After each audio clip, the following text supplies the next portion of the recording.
Friends, আশা করি তোমরা ভালো আছো, আমরাও ভালো আছি। আর আমার পুচকু সোনা দেখো ব্যাগের থেকে লেসটা বের করে নিয়ে আমার নাইটিটা ধরে উঠে দাঁড়িয়েছে, দাঁড়িয়ে প্যাকেট শুদ্ধই ও খাবে, প্যাকেট খুলে দিচ্ছি না বলে একদম উঠে দাঁড়িয়েছে।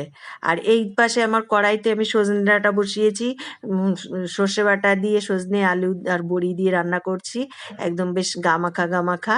নামানোর আগে একটু কাঁচা সর্ষের তেল ছড়িয়ে দিয়ে নামিয়ে নিলেই রেডি সজনে সর্ষে বাটার চচ্চড়ি। আর এইদিকে দেখো আজকে আমি রান্না করব ইঁচড়ের ডালনা, কি দিয়ে? সয়াবিন দিয়ে। সয়াবিন আর ইঁচড় আমি আর একটু আলু দিয়েছি, আলুর পরিমাণ কম দিয়েছি, ভাপ দিয়ে নিয়েছি একটু নুন আর লঙ্কার গুঁড়ো দিয়ে। আর এই পাশে কড়াইতে তেল দিয়ে জিরে তেজপাতা সোমবারা দিলাম, দিয়ে আমি মশলা ঢেলে দিলাম।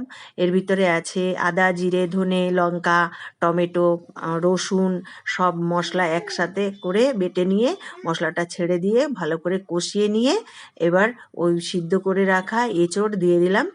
ভালো করে এবার কষাবো, উপর থেকে পরিমাণ মতো নুন হলুদ লাল লঙ্কার গুঁড়ো একটু কাশ্মীরি রেড চিলি পাউডার চিনি এবার দিয়ে ভালো করে বেশ গ্যাস সিন করে কষাবো। আর একটু ছোট হয়ে গেছিলো কড়াইটা বলে আর একটা কড়াইতে ট্রান্সফার করে নিলাম। আর দেখো এবার সাইড থেকে খুব অল্প পরিমাণ জল দেব, তোমরা যে যেমন ঝোল খাবে। আর সয়াবিন দিয়ে যদি তোমরা এই ইঁচড় রান্না না করে থাকো, তোমরা একবার অবশ্যই ট্রাই করে দেখো, দেখবে ভালো লাগবে। অলরেডি আমার ইঁচড় হয়ে এসছে। আর আমার চ্যানেলটি তোমাদের যদি ভালো লাগে আমাকে লাইক শেয়ার কমেন্ট ও সাবস্ক্রাইব করে দিও।